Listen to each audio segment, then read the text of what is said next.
जगन्नाथ जी के भक्त, पंच सखा है ना जगन्नाथ जी के, उनमें एक सखा हुए श्री रघुनाथ दास।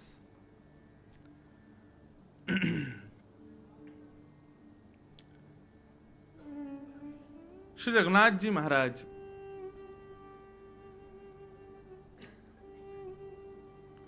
उनको राघव वैसे उत्तर भारत के थे, ठाकुर जी से बड़ी प्रीति, राम जी के प्रति बड़ा स्नेह।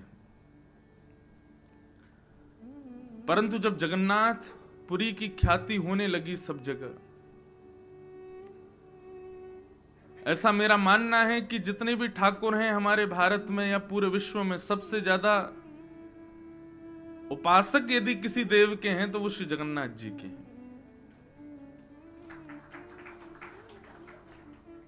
उपासक आज की भाषा में कहूं तो फॉलोअर्स सबसे ज्यादा श्री जगन्नाथ जी के। जैसे आज के सामान्य आधुनिक जगत में फैन फॉलोइंग देखी जाती किसकी ज्यादा है, ऐसी देवों में सबसे ज्यादा फैन फॉलोइंग जगन्नाथ जी की है। सबसे ज्यादा वैष्णव भक्त जिनको निहारते हैं और उसका दर्शन करना है तो जगन्नाथ जी से प्रीति करने वालों की 0.1% भीड़ होती है रथ यात्रा पर।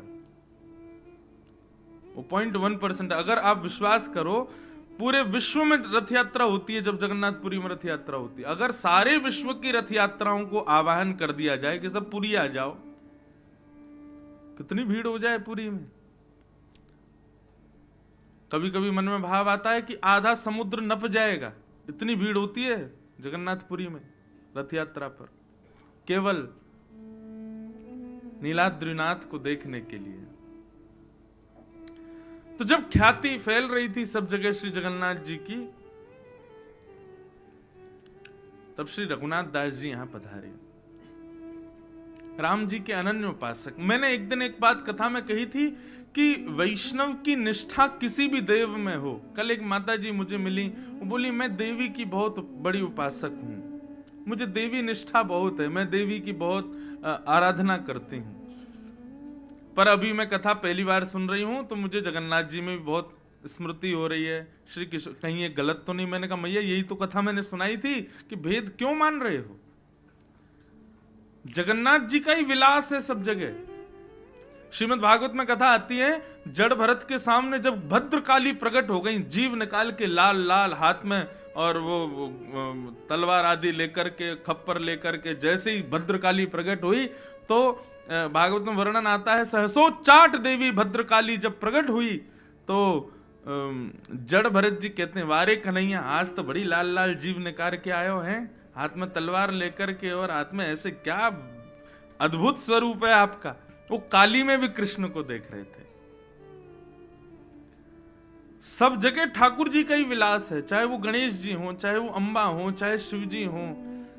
प्रेम सबसे करो लेकिन एक निष्ठा एक में ही रखो। जैसे कि आपकी माता जी मेरे सामने आएंगी, मैं उनको भी प्रणाम करूंगा, आपकी माता जी आएंगी, मैं उनको भी प्रणाम करूंगा। सब माता मेरे लिए समान है, लेकिन मेरी जन्मदात्री माता तो एक ही है ना। प्रेम सबसे, सब देवताओं से प्रीति, लेकिन निष्ठा, पूर्ण निष्ठा किसी एक में। श्री राम जी के प्रति रघुनाथ दास जी की बड़ी प्रीति, और वो श्री जगन्नाथ जी का तब दर्शन करते थे ना तो इसी भाव से करते थे कि ये राम जी हैं, वो लक्ष्मण जी हैं, बीच में सीता जी हैं। इसी भाव से दर्शन करके बड़े आनंदित होते थे। श्री रघुनाथ दास जी को मंदिर की तरफ से एक सेवा प्रदान की गई। ठाकुर जी जिस चूल्हे पर ठाकुर जी का भोग बनता है, वहां जो अग्नि है वो अग्नि बंधुओं साधारण नहीं है। चाहे वो पुरी हो, चाहे वो हमारे वृंदावन के कई देवालय हों, वे अग्नि साक्षात यशोदा जी का स्वरूप मानी जाती है। क्योंकि ठाकुर जी को सिद्ध होने वाली प्रसादी दो ही लोग अर्पित कर सकते हैं, या तो मैया या फिर गृहिणी। तो बनाती हैं लक्ष्मी और उसको यथाउचित भाप और अग्नि आदि उष्णता प्रदान करती हैं यशोदा। तो परम पवित्र, वैसे भी अग्नि बहुत पवित्र होती है, परंतु मंदिरों में विराजमान जो अग्नि है वो महापवित्र मानी जाती है। तो उस पवित्र अग्नि की पवित्रता की सेवा रघुनाथ दास जी को दी गई। पवित्रता मतलब कैसे पवित्र करें अग्नि को? अग्नि तो पवित्र होती है। बोले कि उस अग्नि को बुझने ना दें, वहां पर कोई ना कोई यथाउचित हवन आदि करते रहे उस अग्नि में। जब प्रसाद बनेगा तो वहीं से अग्नि ले जाकर के चूल्हे में रख दी जाएगी, बाकी उस अग्नि में कुछ ना कुछ हवन आदि चलता रहे, उसकी रक्षा हो, वो बुझने ना पाए। रघुनाथ दास जी को ये सेवा प्राप्त हुई और रघुनाथ दास जी बड़े प्रेम से इस सेवा को करते थे। आज भी एक मठ है मंदिर के पास में जहां रघुनाथ दास जी बैठते थे, वहीं से ही अग्नि ठाकुर जी के रसोई घर में ले जाई जाती है आज भी। तो ये सेवा वो करते थे ठाकुर जी की। करते करते पूरा समय बीत गया, अब वृद्धावस्था आ गई।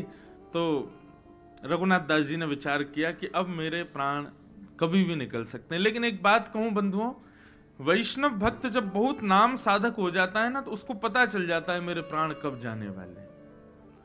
और एक और बात कहूं, जब नाम साधक सब जगह से मुक्त हो जाता है, परम मुक्त बीतराग जब हो जाता है, उसको किसी में आसक्ति नहीं होती, वो जिस दिन चाहे उस दिन प्राण त्याग सकता है।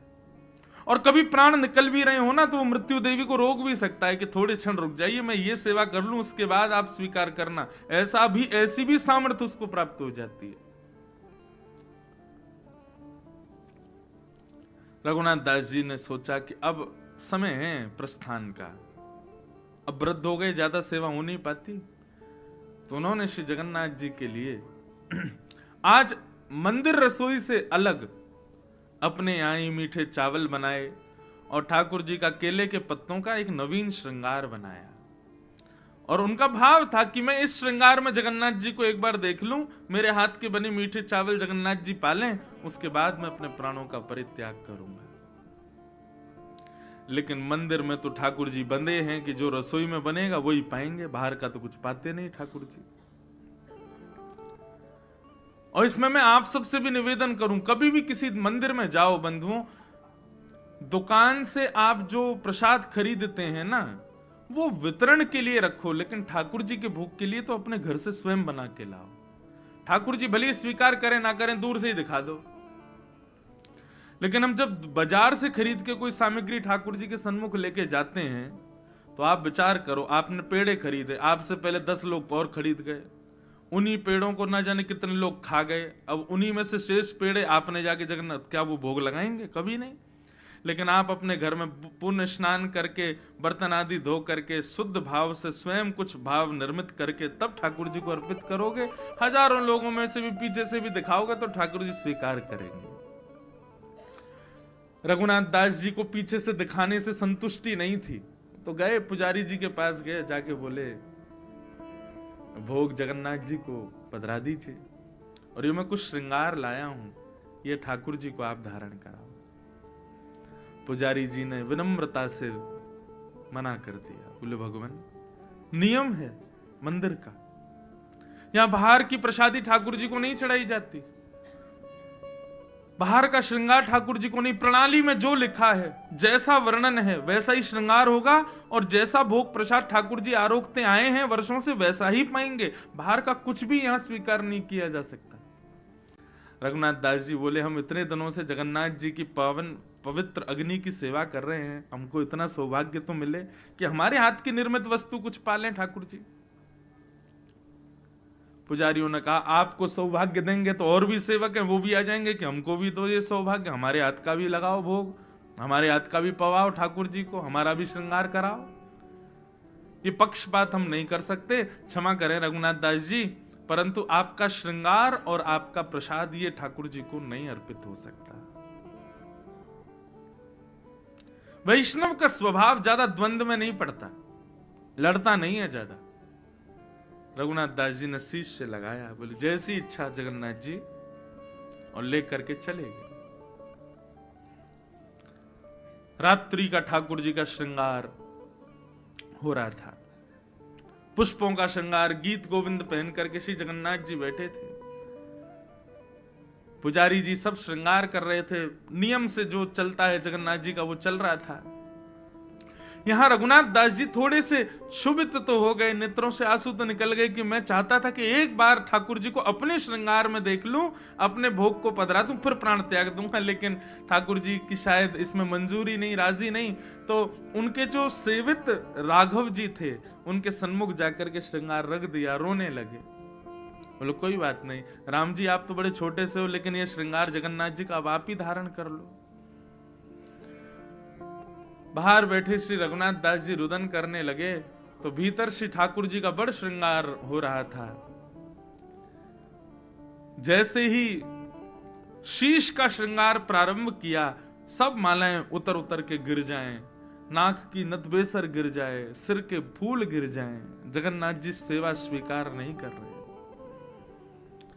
कभी भी बंधुओं, ठाकुर जी सेवा, जो लोग सेवा करते हैं, श्रृंगार में, भोग में कुछ भी अनुचित हो तो उसको अपशगुन मत मानिएगा, उसको ये मानिएगा ठाकुर जी की कुछ इच्छा है। विचार करके पूछो क्या इच्छा है, फिर जो भाव मन में आवे समझना यही ठाकुर जी की इच्छा है। पुजारी जी बोले कहा करें, आज तो जगन्नाथ जी तैयारी नहीं हो रहे, श्रृंगार ही नहीं करा रहे, बार बार पुष्प गिर रहे हैं, बार बार अपना श्रृंगार उतार रहे हैं। श्रृंगार करते करते करते महाराज, आज भी जगन्नाथ जी का नियम नहीं है कितने बजे सोते हैं। कहो तो कभी कभी 11 बजे ही शयन हो जाए, कहो तो 2-2, 3-3 बज जाए, 4 बज जाए सुबह के, नहीं सो रहे। श्रृंगार धारण नहीं किया श्री जगन्नाथ जी ने। सेवा करते करते करते बार बार पुष्प उठा उठा के धरें, बार बार श्रृंगार करें, थक गए पुजारी जी।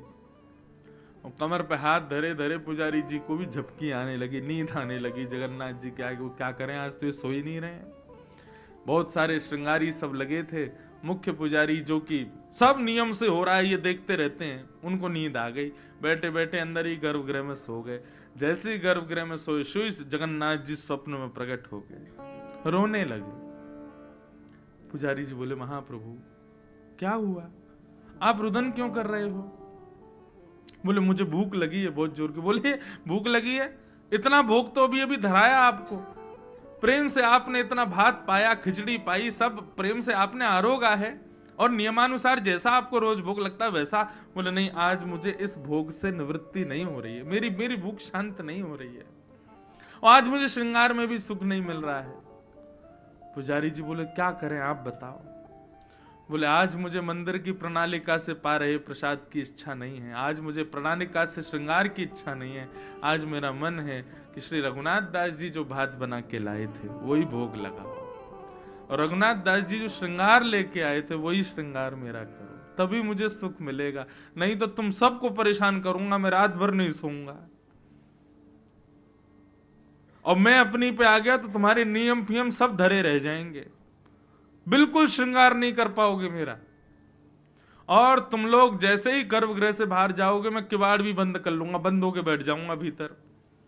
इसलिए मेरे आगे अपनी जिद मत चलाओ, ये सारे नियम तोड़ो, रघुनाथ दास जी का श्रृंगार और रघुनाथ दास जी का भात लेके आओ, मैं वही पाऊंगा। स्वप्न जैसे ही खुला, रोने लगे पुजारी जी। और मन में विचार किया, हम इतने नियम बनाते हैं, इतने नियमों से आपकी वर्षों भर सेवा चलती है, लेकिन आप एक क्षण में सारे नियम तोड़ देते हैं नाथ। तो कभी कभी मन में भाव आता है ठाकुर जी नियम में बंधे नहीं हैं, हमको दिखाते हैं कि देखो मैं नियम में बंधा हूं, तुम्हारे प्रेम में सामर्थ्य हो तो तोड़ के दिखाओ।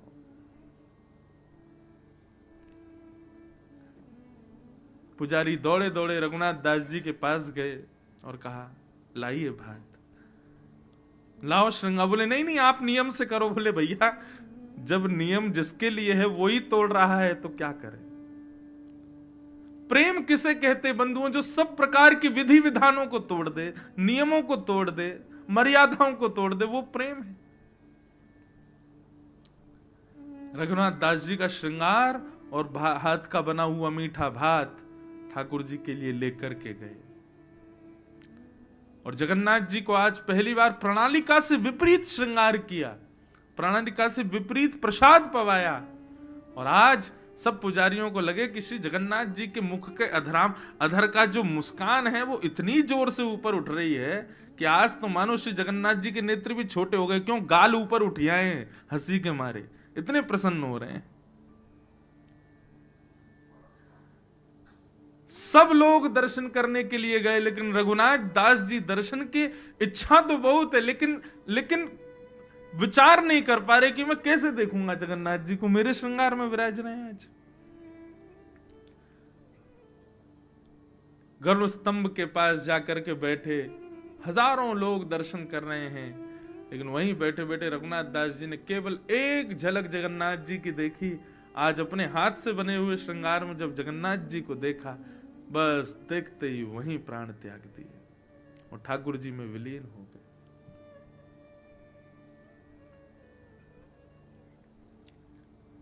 तो मन में भाव आया, ठाकुर जी इतने नियमों में क्यों हैं? वो नियमों में हैं ही इसीलिए कि हमें बता रहे हैं कि तुम्हारे प्रेम में सामर्थ्य है, तुम्हारे भाव में सामर्थ्य है, तुम्हारी भक्ति में सामर्थ्य है, तो इसको लांघ के दिखाओ। वो तो तैयार बैठे लांघने को, लेकिन कोई भक्त वैष्णव आए तो सही ऐसा जिसके भाव को ठाकुर जी स्वीकार करें। भागवत की कथा, गीत गोविंद, गोपी गीत, इतने नियम हम करते हैं, क्यों करते हैं? ताकि हमारा प्रेम उस उत्कृष्ट अवस्था में पहुंच जाए जहां श्री जगन्नाथ जी हमारे लिए नियम तोड़ दें।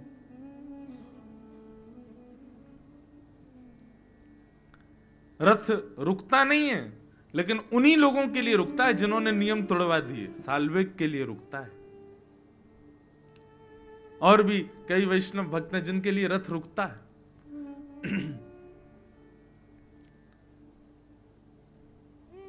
ऐसे ठाकुर जी खीर चोरा गोपीनाथ, माधवेंद्रपुरी पर ऐसी कृपा की।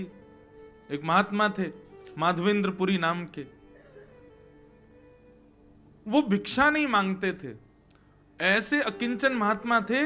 वो किसी से कहते नहीं थे कि मुझे दीजिए, वो बैठे रहते थे, कोई आके खुद कह जाए कि बाबा लो आपके लिए ये प्रसाद है, तो पाते थे।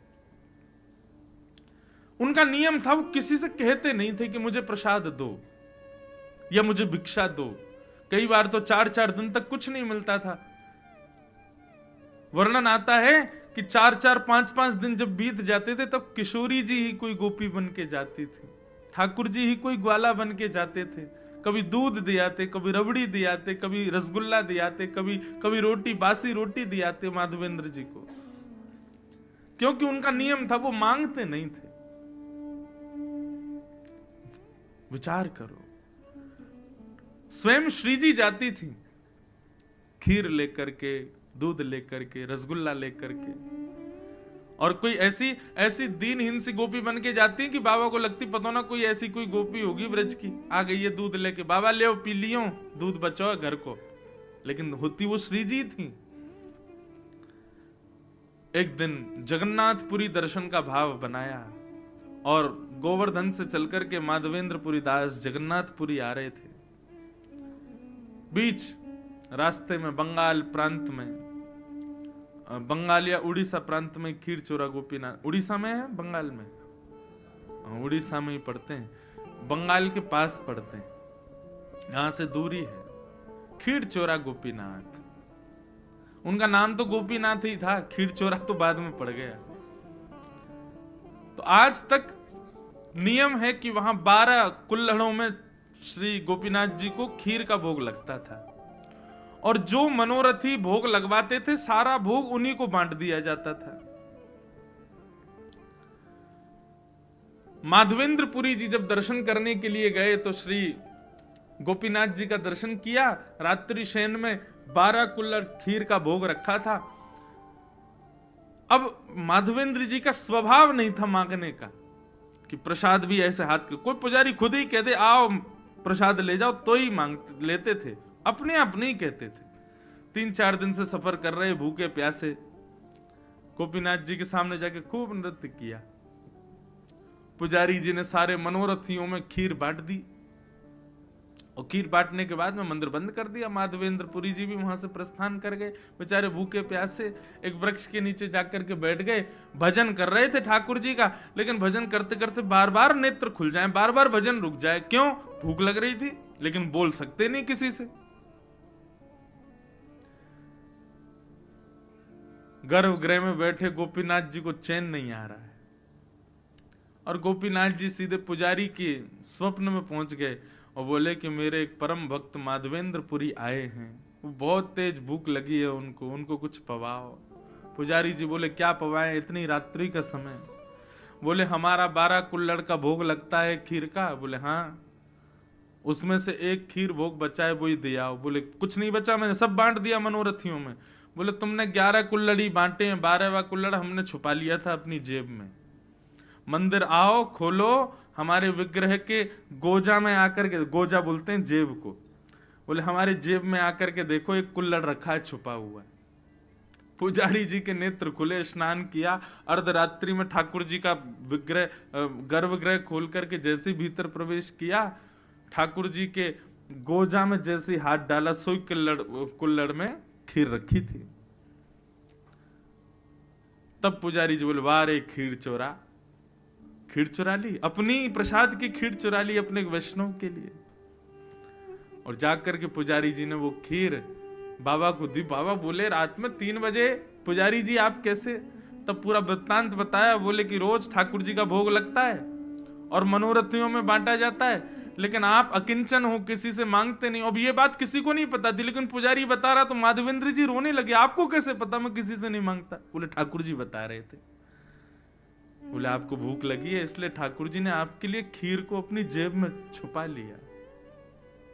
फिर कहां भूख लगनी थी?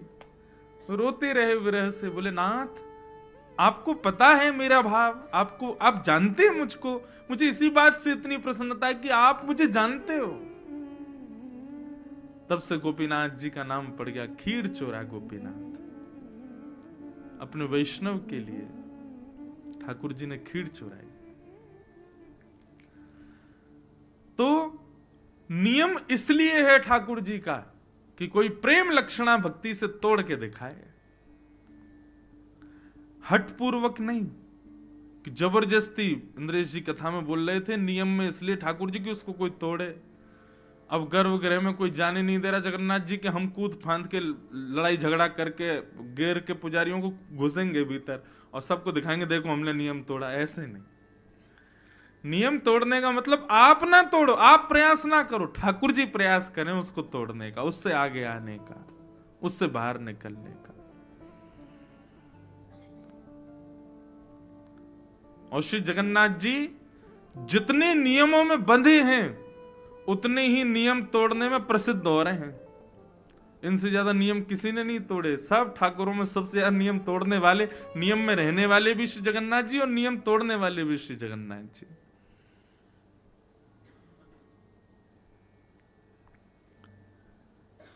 ऐसे प्रेम स्वरूप साक्षात प्रेम के विग्रह श्री जगन्नाथ जी को हम बारंबार प्रणाम करते हैं। और लाल जी हमारे लिए भी कभी कोई नियम तोड़े, अपनी भक्ति को उस स्तर पर ले चले कि कभी हमें भी लगे कि हाँ ठाकुर जी ने कोई नियम तोड़ा। मैं तो बहुत बहुत जगह तोड़वाए मैंने नियम। द्वारिका में श्री द्वारिका, कोई प्रशंसा की बात नहीं, मैं पुनः कह रहा हूं, मैं अपना कोई उदाहरण दूं ना तो उसको केवल आप विश्वास दृढ़ करने के भाव से सुनिएगा, मेरी प्रशंसा के भाव से मत सुनना, नहीं तो सब मेरे जो भाव होते हैं सब टूटने लग जाएंगे, होंगे ही नहीं फिर। तो द्वारिका में हमारे वहां के पुजारी चित्रांग पुजारी जी ने एक बार मुझे, मैं 3-4 दिन की कथा के लिए गया तो मेरे को बोले आप ना ठाकुर जी के सामने पद सुनाओ। तो हम और हमारे कुछ गंधर्व जन, हम लोग श्री द्वारिकाधीश के सामने विराज गए। 2-4 माइक लग गए और खूब गाए ठाकुर जी के आगे। तो शयन का समय था द्वारिकाधीश का, और शयन में श्रृंगार बढ़ाया जाता है, मुकुट बढ़ाया जाता है ठाकुर जी की, बिल्कुल हल्के श्रृंगार में फिर ठाकुर जी की शयन आरती होती है। तो हम लोग संध्या आरती के बाद में बैठे पद गाने के लिए, और गाते गाते पुजारी जी भूल गए कि ठाकुर जी का श्रृंगार बढ़ाना है, और ठाकुर जी पूर्ण श्रृंगार में पूरा पदावलियों का श्रवण करते रहे। और तभी किसी बुजुर्ग पुजारी ने आके बताया, बोले ठाकुर जी के शयन का समय हो गया है, शयन आरती होनी है। अब बोले कि अब शयन आरती होनी है, ठाकुर जी तो अभी तक संध्या के श्रृंगार में ही बैठे हैं। तो शयन का श्रृंगार तो अब करेंगे तो 1-1.5 घंटा एक्स्ट्रा लगेगा, 12 बज जाएंगे रात के। तो पुजारी जी मेरे पास आए, आकर के बोले भले पधारे ब्रजवासी, आज सैकड़ों वर्ष बाद द्वारिकाधीश जी की शयन आरती पूर्ण श्रृंगार में ही होगी, क्योंकि आज ठाकुर जी का श्रृंगार बढ़ाया नहीं गया, विलंब हो गया।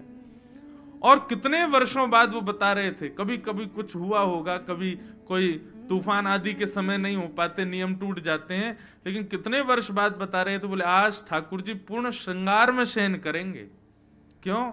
इस प्रसन्नता में कि कोई ब्रजवासी ने आकर के नियम तोड़वाए। ठाकुर जी का आज शयन श्रृंगार बढ़ा नहीं है, तो अब श्रृंगार में ही सोएंगे ठाकुर जी। मैंने कहा श्रृंगार में सोएंगे नहीं, श्रृंगार में वृंदावन जाएंगे और कुंज में जाके गोपीन के संग रास विहार करेंगे। यही हमारे श्रृंगार आज बड़ो नहीं है ठाकुर जी को। बड़े श्रृंगार उतर जाए मतलब अब सोएंगे, लेकिन श्रृंगार में है तो इसका मतलब कहीं जाने की तैयारी में है। हमने ऐसे ऐसे पद सुना दिए, अब तो ठाकुर जी यहाँ ना रुकेंगे द्वारिका, अब जल्दी शयन आरती करो, कपाट बंद करो, ठाकुर जी वृंदावन जाएंगे आज, इसीलिए श्रृंगार में है।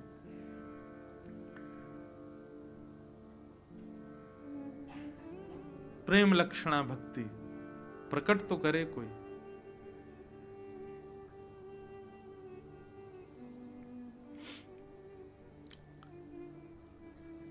भगवान का विवाह रुक्मणी जी के साथ में सुसंपन्न हुआ। कल कथा बहुत हमने रास पंचाध्यायी के बाद में फिर जल्दी जल्दी हम करने लगे।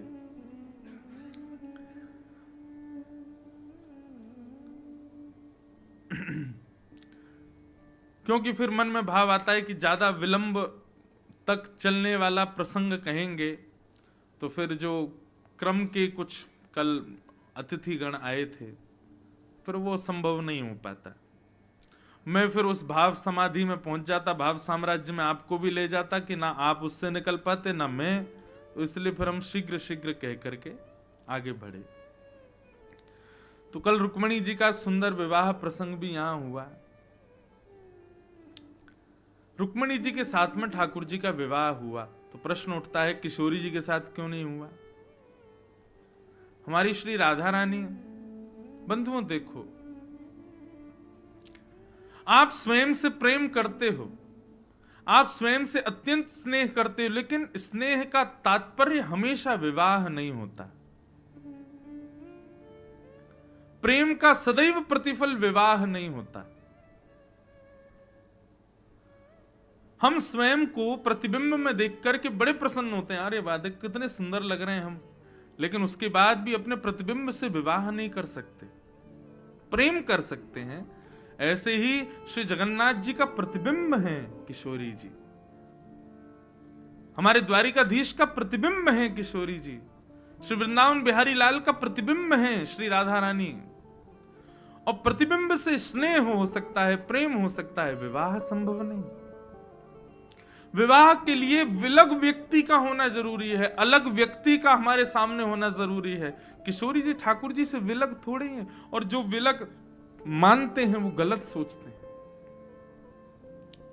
ठाकुर जी का जो वाम अंग है, कहीं भी आप ठाकुर जी का दर्शन करोगे सदैव वाम अंग जो है वो किशोरी जी ही है। और आप हमारे पूरे वृंदावन में आ जाना, किशोरी जी का दर्शन नहीं, केवल ठाकुर जी खड़े हैं। किशोरी जी भाव के भाव से वाम अंग में विराजती हैं, और यह बात यहां भी सिद्ध होती है। श्री जगन्नाथ जी का भीतर प्रवेश करके दर्शन हो तब जगन्नाथ जी पूरे दिखते हैं, नहीं तो बाहर से देखो तो वाम अंग दिखता ही नहीं ठाकुर जी का। क्यों? श्री जी हैं, सदैव अपने भाव में विराजमान रहती हैं। दाहिना अंग ही दिखता है ठाकुर जी का, दाहिना अंग क्यों दिखता? वो श्याम सुंदर हैं, वाम अंग तो श्री जी हैं। और ये बात मैं खूब प्रसिद्धति से अपनी कथाओं में कहा करता हूं कि ठाकुर जी का वाम अंग जो है वो किशोरी जी हैं, और इसी भाव से हमारे वृंदावन में श्रृंगार होता है। मुकुट इधर ही धराया जाएगा, लेकिन जब कलंगी धराई जाए या फिर चूड़ामणि धराई जाएगी तो वो इधर ही धराई जाएगी। क्यों? क्योंकि श्री जी हैं। ठाकुर जी को चोटी इधर ही धराई जाती है क्योंकि वो श्री जी हैं। और कई हमारे यहां संप्रदायों में तो मुकुट ही इधर धराया जाता है वाम अंग में। तो आप कहेंगे महाराज जी मुकुट तो ठाकुर जी पहनते हैं, तो फिर श्री जी को क्यों धराया गया? अरे भैया आज विपरीत हुआ है, आज ठाकुर जी किशोरी जी बने हैं और श्री किशोरी जी हमारी ठाकुर जी बनी है, इसलिए मुकुट इधर धराया गया। और एक जगह भाव तो ऐसा है, किशोरी जी की तरफ मुकुट इसलिए धराया जाता है क्योंकि हमारे ठाकुर जी सदा किशोरी जी के चरणों में रहते हैं, तो भैया मुकुट वो पहने जो राजा है, तो किशोरी जी राजा बनकर के मुकुट पहनती हैं, ठाकुर जी तो सदा भाव में रहते हैं। आपको केवल त्रिभंग लली कृष्ण दिख रहे हैं, आपको केवल बांके बिहारी दिख रहे हैं, आपको केवल एक स्वरूप दिख रहा है, तो आप केवल सामान्य एक दर्शनार्थी हो। लेकिन ठाकुर जी के पूरे श्रृंगार में एक अद्भुत लीला का दर्शन हो जाए कि आज माला नहीं है, गले में 2 माल पहनी है, मानो ऐसा लग रहा है कि भक्त ठाकुर जी से लिपटे हुए हैं। आज मुकुट विपरीत दिशा में है, तो मतलब आज किशोरी जी ने ठाकुर जी का वेश धारण किया है। बड़े बड़े भाव हैं ठाकुर जी के श्रृंगार के पीछे, अद्भुत भावों से ठाकुर जी श्रृंगार करते हैं अपना। अब जगन्नाथ जी का जब जन्माष्टमी होती है ना, तो हमारे सौम्या भाई बता रहे थे कि श्री जगन्नाथ जी स्वयं यशोदा बनते हैं, जगन्नाथ जी, और ठाकुर जी के जो चल स्वरूप मदन मोहन जी भीतर गर्भगृह में विराजमान, वो कृष्ण रूप हैं। उनको लेकर के पूरी लीला होती है मंदिर में, जैसे वसुदेव जी दलिया में लेकर के ठाकुर जी को, सब लीला होती है। और उस दिन जगन्नाथ जी स्वयं यशोदा जी बनते हैं, और यशोदा जी बनने पर ठाकुर जी का वही भोग लगता है जो प्रसव के समय, बालक को जन्म देते समय माँ को पीड़ा के समय जो औषधि दी जाती हैं, वो औषधियों का भोग जगन्नाथ जी लगाते हैं। क्यों? मैं यशोदा हूं, और ये जो हमारे प्रकट हुए हैं मदन मोहन जी, ये कृष्ण है। ठाकुर जी के श्रृंगार के बड़े भाव हैं, एक लीला चलती है ठाकुर जी के श्रृंगार में। कोई वैष्णव मिले, कोई भक्त मिले तो उस लीला का वर्णन करे कि आज ठाकुर जी कैसे श्रृंगार में विराज रहे हैं।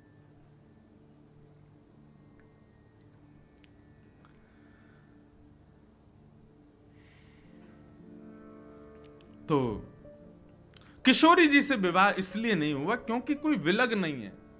राधा कृष्ण स्वरूपाम्बै कृष्णं राधा स्वरूपिणं कलात्मानं निकुंजस्थं गुरुरूपं सदा भजे।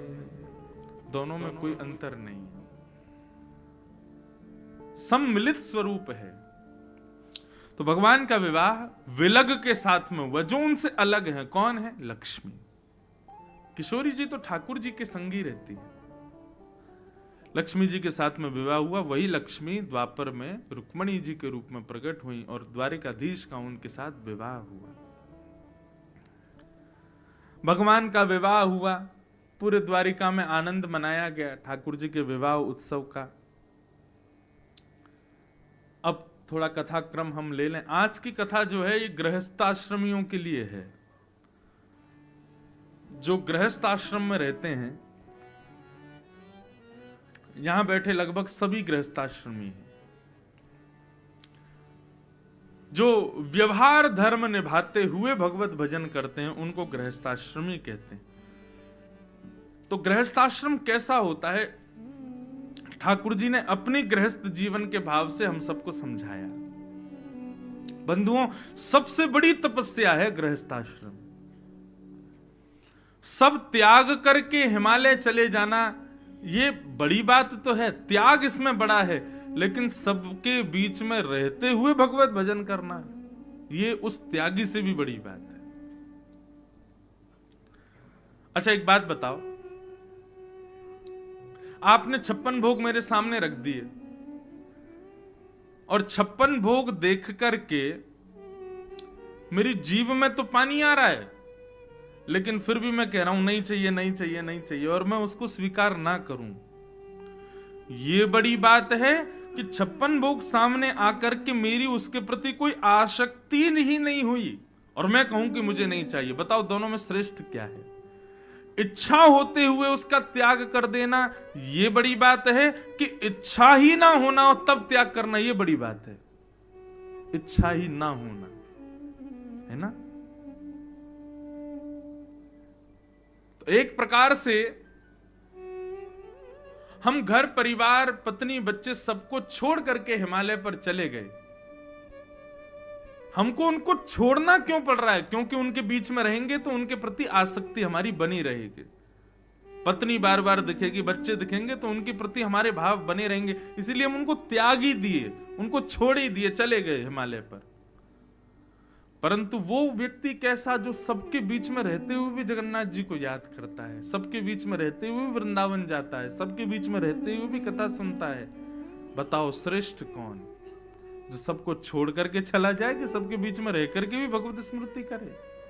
सबके बीच में रह करके भी भगवत। अब कई लोग व्रत करते हैं, सोमवार के व्रत करते हैं, एकादशी के व्रत करते हैं, मंगलवार के व्रत करते हैं। उनका व्रत कैसा क्या है? भैया आज हमारा व्रत है सोमवार का, श्रावण के सोमवार चल रहे हैं।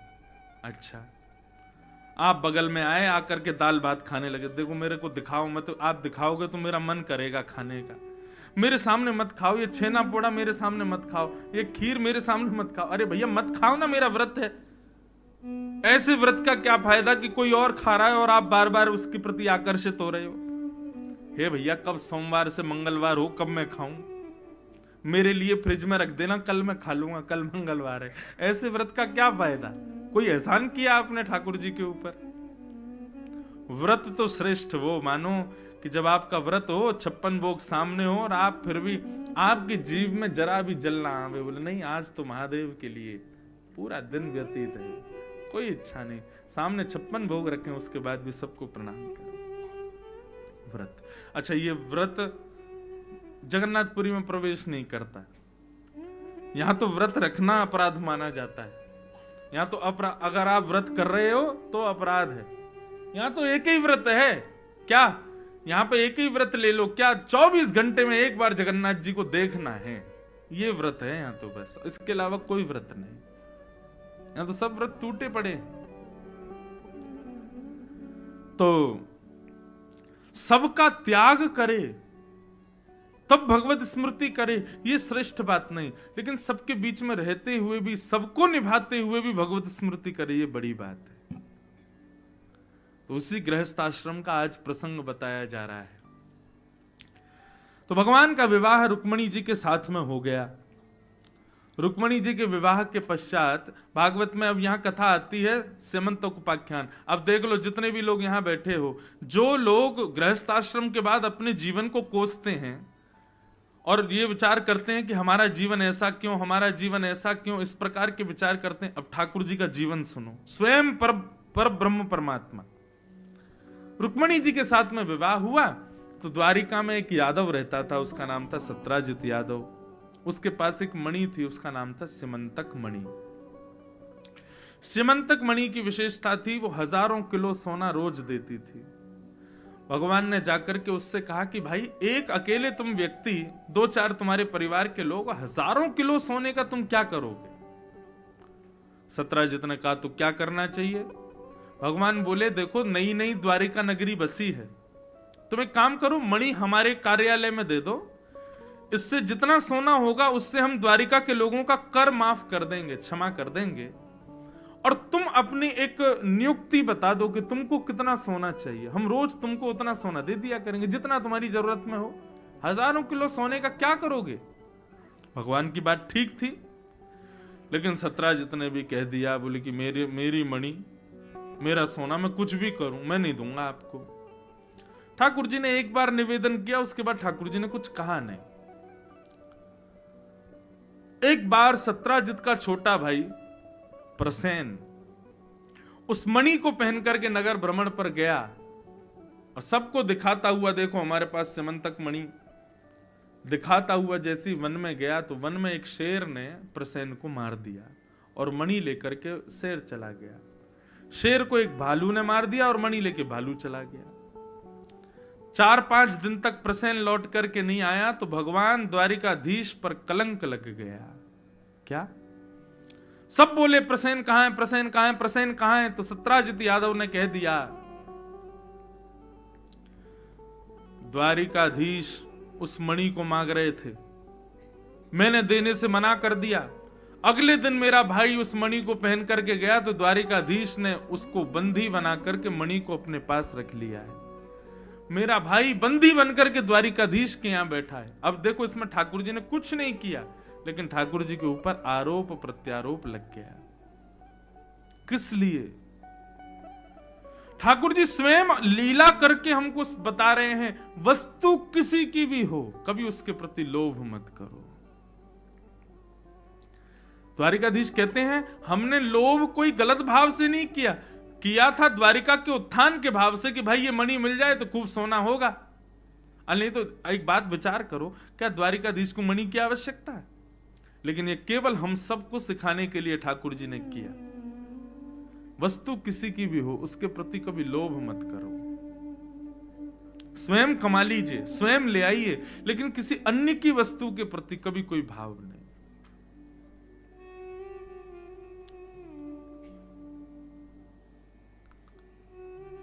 ठाकुर जी के ऊपर कलंक लग गया। भगवान एकांत में बैठ के सोचने लगे, द्वारिका बसाई हमने, ये सारे यदुवंशी हमारे परिवार हैं, इनको सब हम पोषण करते हैं, इनके कर माफ करने के लिए ही हम विचार कर रहे थे, सब कुछ व्यवस्था हम कर रहे हैं, लेकिन आज छोटी सी बात पर बिना विचार किए सबने हम पे ही कलंक लगा दिया। एक बार भी ये नहीं सोचा कि द्वारिकाधीश हमारे जगपालक हैं, हमारे अन्न के दाता हैं, हमारे सब दाता हैं, लेकिन एक बार भी इन्होंने बिना विचार किए हम पर कलंक लगा दिया। यही बात ठाकुर जी समझा रहे हैं, भैया सावधान। आप कितना भी किसी के लिए कर लीजिए, आप पूरा जीवन किसी को समर्पित कर दीजिए, आपके द्वारा की गई इतनी सी भूल उस व्यक्ति के हृदय में आपके सारे एहसानों को धूमिल कर देगी। इसलिए अपनी प्रीति रूपी उपहार को संसार के लोगों को देने की वजह ठाकुर जी को प्रदान करो, क्योंकि ठाकुर जी उसका मूल्य समझते हैं, संसार के लोग नहीं जानते। आज पूरे यदुवंशी ठाकुर जी भी कलंक लगा रहे हैं। सामने तो जय श्री कृष्ण कर रहे हैं, लेकिन पीछे से कह रहे हैं, अरे कहा प्रणाम करना है इनको, बताओ। मणि के चक्कर में प्रसेन को बंदी बना लिया है इन्होंने, जबकि ऐसा कुछ हुआ नहीं था। द्वारिकाधीश ने एक दिन मन बनाया, बोले हम पे बड़ा कलंक लग रहा है, चलो भैया प्रसेन को ढूंढ के लाओ, मणि ढूंढ के लाओ। और चुपचाप ठाकुर जी रात में कुछ सेना लेकर के वन में गए, प्रसेन मरा हुआ मिल गया। मणि ढूंढी लेकिन मणि नहीं मिली, तो शेर के पंजों के निशान के पीछे गए तो शेर भी मरा पड़ा हुआ मिला, मणि नहीं मिली। तभी रीछ के पंजों के निशान के पीछे गए और एक गुफा में ठाकुर जी प्रवेश हो गए। 18 दिन तक ठाकुर जी ने उस भालू के साथ युद्ध किया, और युद्ध के पश्चात वो भालू कोई और नहीं, जामवंत जी थे। चरणों में प्रणाम किया, बोले भगवान मैं आपके रूप को पहचान गया, कैसे आगमन हुआ मेरी कुटिया पर? भगवान बोले, भैया ये मणि लेने आए हैं हम, इसकी वजह से कलंक लग गया है, ये मणि दे दो। जामवंत जी ने मणि दे दी और मणि के साथ अपनी बेटी जामवती का हाथ भी दे दिया। बोले भगवान इसको भी स्वीकार करो। ठाकुर जी बोले, एक कलंक हटेगा हमारे ऊपर से कि भैया मणि ठाकुर जी ने नहीं चुराई थी, दूसरा कलंक लग जाएगा। क्या? भालू की बेटी से ब्याह कर लिया ठाकुर जी ने? जामवंत जी बोले, मुझे नहीं पता, आप ज्यादा मर्यादा मत खेला करो हमारे साथ। ये मर्यादा वाली काम आपके सब सतयुग में, त्रेता में हमने राम रूप में देख लिए, अभी तो आप लीला पुरुषोत्तम बन के आए हो। प्रभु मेरी पुत्री को स्वीकार करो। और ठाकुर जी ने लीला का भाव रखते हुए जामवंत जी की पुत्री श्री जामवती जी के साथ में दूसरा विवाह किया। पूरी द्वारिका एक महात्मा कथा बताते हैं कि ठाकुर जी छुपा के जामवती को लाए अपनी काली सौल में। क्यों? पूरी द्वारिका देखेगी भालू की बेटी बैठी है घोड़े के ऊपर ठाकुर जी के सामने, तो ठाकुर जी बोले कि कहां तक छुपाएं इसको, खिसियाम नहीं हो रहा है, खो खो करती है ठाकुर जी की ओर। तो ठाकुर जी उसको छुपा के लाए, ब्याह तो हो गया है, और ला करके सीधा रुक्मणी जी के कक्ष में उसको छुपा दिया जामवती को। और जैसे ही छुपा करके ठाकुर जी बाहर आए तो रुक्मणी जी सामने से, अरे द्वारिकाधीश आप आ गए, हम तो सब आपकी प्रतीक्षा कर रहे थे। नजर उतारने लगी, आरती करने लगी, इतना समय कहां निकल गया। ठाकुर जी बोले, देवी मैं क्या बताऊं, आपसे ही बस कह सकता हूं और किसी से नहीं कह सकता, मैं आपको कुछ बताना चाहता हूं। रुक्मणी जी बोली, बताइए। वन गया था मैं मणि ढूंढने। बोले अच्छा। वहां पर मुझे एक युवती मिली, एक कन्या मिली। रुक्मिणी बोली अच्छा, कैसी कन्या? बोले परम सुंदरी। उसका रूप ऐसा है रुक्मिणी जी कि मैं क्या बताऊं। मैं जगत नियंता जगदाधार, पूतना भी मेरे सामने परम सुंदरी बन के आई, मैंने उसको भी नहीं देखा, लेकिन ये तो कोटि कोटि लक्ष्मी भी इस पर बार दी जाएं तो भी कम पड़े, इतनी सुंदर है। और लक्ष्मी कौन है? स्वयं रुक्मिणी जी हैं। मतलब ठाकुर जी इनडायरेक्ट वे में कह रहे हैं आप जैसी करोड़ों रुक्मिणी भी वार दूं तो भी कम पड़े, इतनी सुंदर है। रुक्मिणी जी को ज्वलन होने लगी भीतर ही भीतर। अच्छा फिर क्या हुआ? बोले कि वो तपस्या कर रही थी, मैंने उससे जाकर के पूछा हे सुंदरी तुम कौन हो? उसने अपना नाम जाम्बती बताया और मुझसे बोली कि मैं द्वारिकाधीश को पति रूप में प्राप्त करना चाहती हूं, उनके लिए तपस्या कर रही हूं। मेरा मन रूपी मयूर नृत्य करने लगा, इतनी सुंदरी मुझसे ब्याह करना चाहती है। मैंने किसी से बात करना भी उचित नहीं समझा, मैंने सोचा सही समय है, वहीं मैंने जंगल में ही उसके साथ में ब्याह कर लिया, उसको लेके आ गया हूं। रुक्मिणी जी बोली तो ब्याह हो गया आपका दूसरा? बोले जी। हमें भी तो दिखाइए हमारी सौत कैसी है। आप उसके सामने मत जाना। क्यों? आपको लज्जा आ जाएगी अपने रूप पर, इतनी सुंदर है वो। अब तो सुंदर सुंदर सुंदर इतनी सुंदरता की बखान कर दिया, रुक्मिणी जी को क्रोध आया। बोले है कहां वो? आपके कक्ष में। मेरे कक्ष में? उसके लिए दूसरा भवन बनवा देते। बोले कि अब देवी जब तक उसका दूसरा भवन बन रहा है तब तक वो आपके कक्ष में रहेगी, आप सुधर्मा सभा में ही सो जाया करना।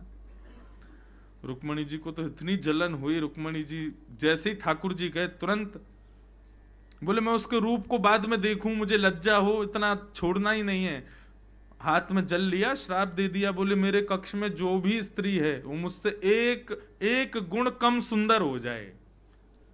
और जैसे ही श्राप दिया, कक्ष खोल करके रुक्मिणी जी ने देखा तो जो भालू के रूप में जाम्बती जी थी वो एक स्त्री रूप में प्रकट हो गई, बस रुक्मिणी जी से एक पॉइंट कम सुंदर हैं। तब ठाकुर जी बोले हाँ अब ये बढ़िया हो गया काम, अब हम ब्याह कर लेंगे। बोले कहीं ये जामवती ही होती और कहीं भालू के रूप में ही होती तो ब्याह कैसे करते।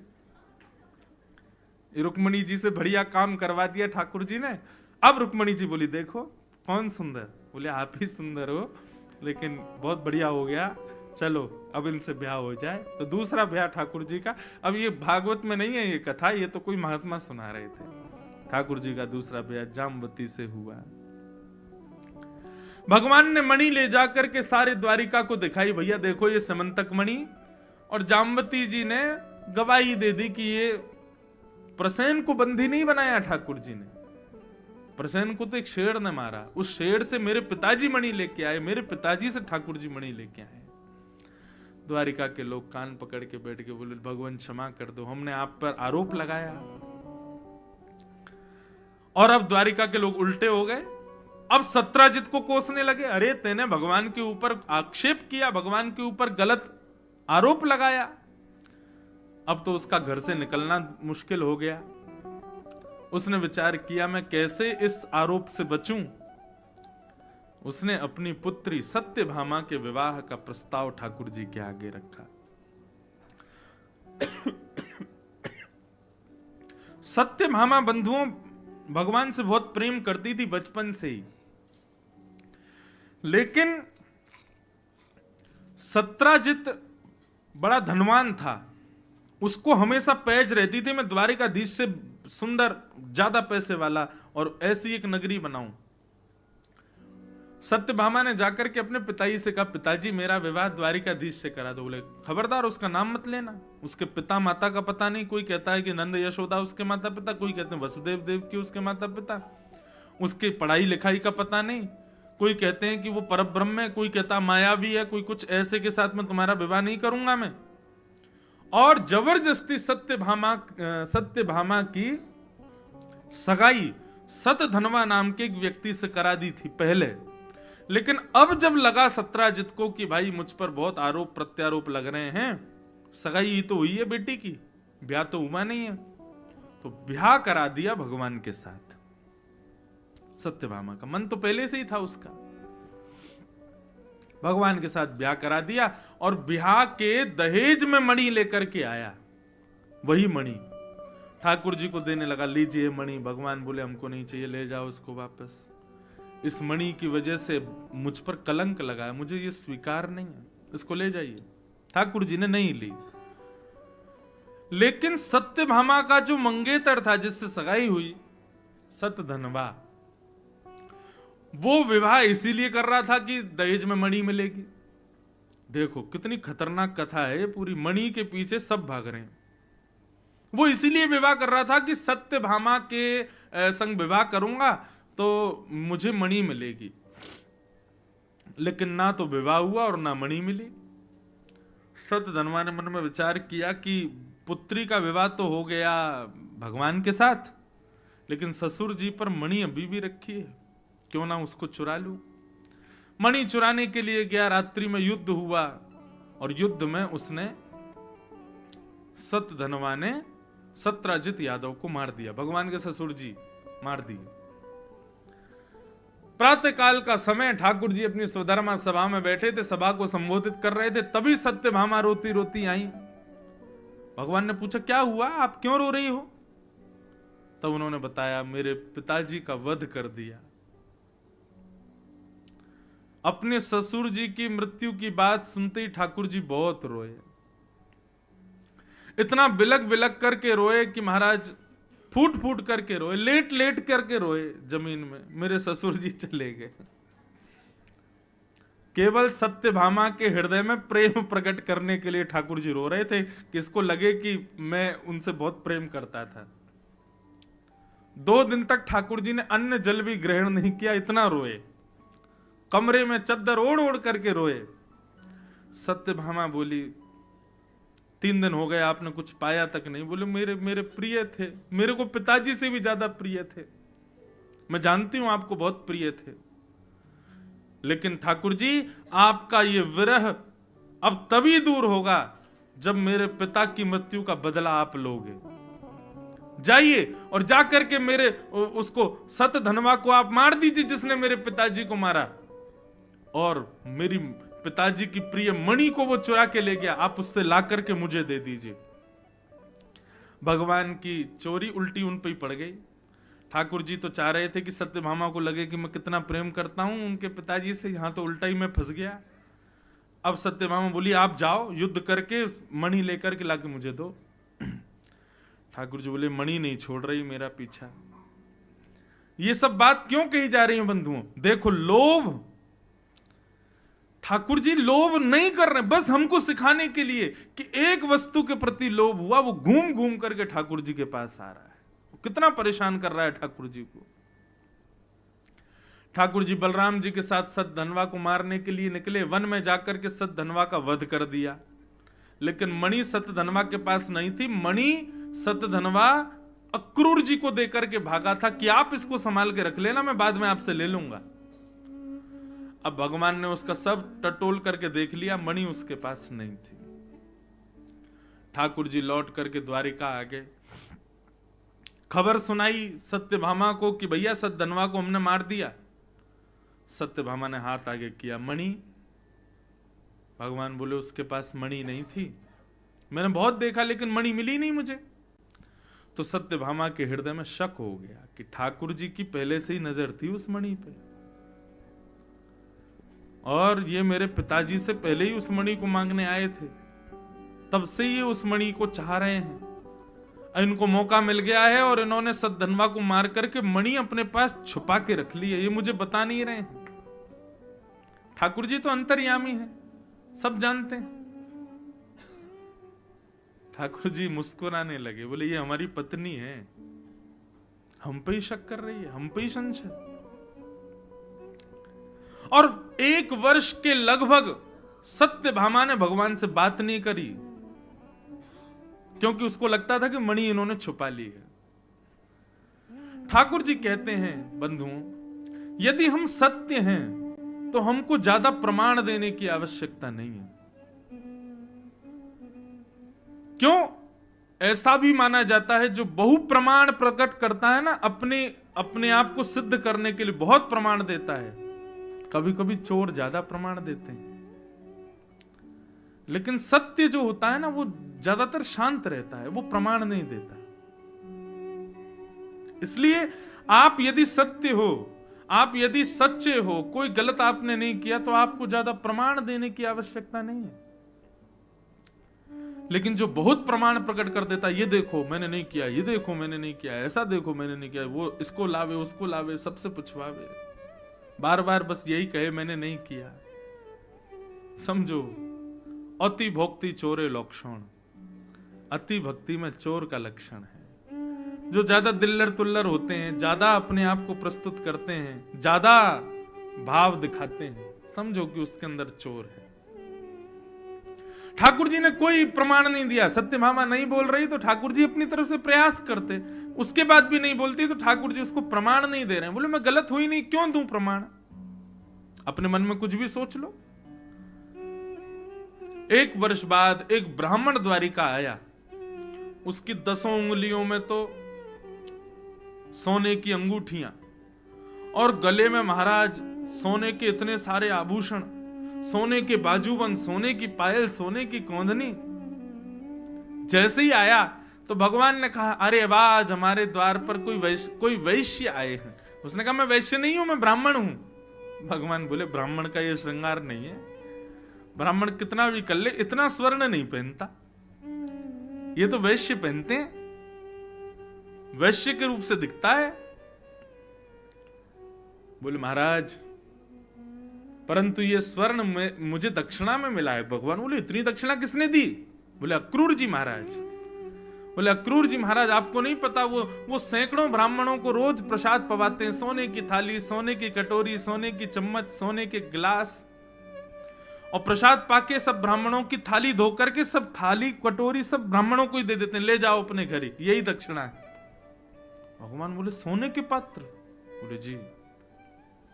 ठाकुर जी समझ गए ये सब सेमंतक मणि की कृपा है। पत्र लिखा और कहा अक्रूर जी हमें पता है मणि आपके पास है, हमें मणि नहीं चाहिए, आप इस मणि का दुराचरण दुरुपयोग करते तो ये मणि आपसे हम ले लेते, लेकिन आप इस मणि से भला कर रहे हो, ब्राह्मणों का, संतों का मंदिर बनवा रहे हो, मठ बनवा रहे हो, ये कर रहे हो, तो इसलिए हम इस मणि का दायित्व आपको ही देते हैं। परंतु एक बार द्वारिका आकर के सबको बता दीजिए कि मणि आपके पास है, क्योंकि यहां कई लोगों के मन में संशय है कि मैंने मणि छुपा ली है।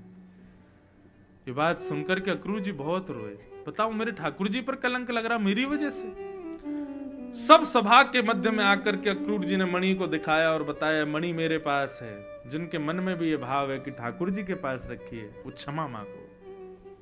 तब सत्यभामा के नेत्र लाल पड़ गए, रोने लगी, ठाकुर जी से क्षमा बोली, क्षमा कर दीजिए। भगवान बोले नहीं, ये गृहस्थ आश्रम है,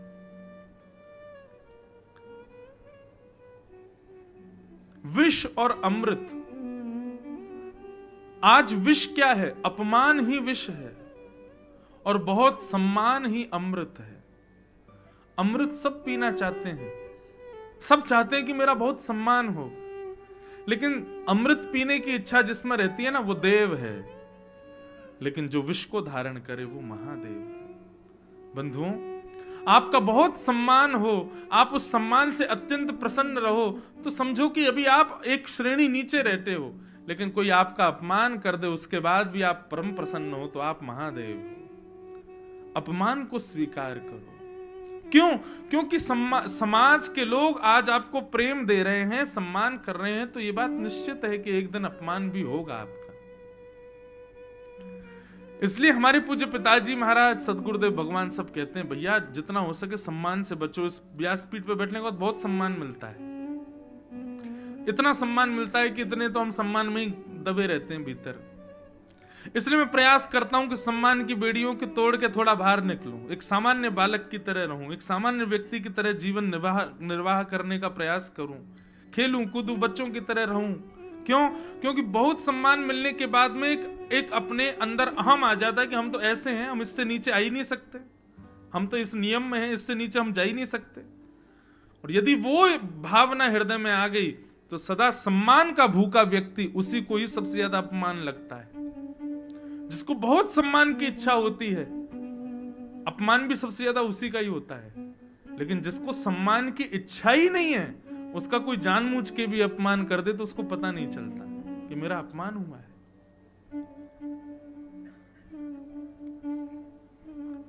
ठाकुर जी ने इस प्रकार बताया, बोले सब प्रेम ही करेंगे, प्रीति ही करेंगे, ऐसा नहीं है। गृहस्थाश्रम में एक दिन आपकी स्वयं की पत्नी, आपके स्वयं के पति भी आपका निरादर कर सकते हैं और आपको स्वीकार करना पड़ेगा। और जिसने इस भयावह अपमान को भी स्वीकार कर लिया, ठाकुर जी कहते हैं वो पार हो जाएगा, वो अपने जीवन रूपी इस भव सागर को तैर लेगा। लेकिन मेरा अपमान हो गया, इसी शोक में जो रहेगा वो वहीं अटक जाएगा, उससे आगे निकल नहीं पाएगा। आगे बढ़ो। इस प्रकार इस समंतक मणि का उपाख्यान यहां पर सुनाया गया।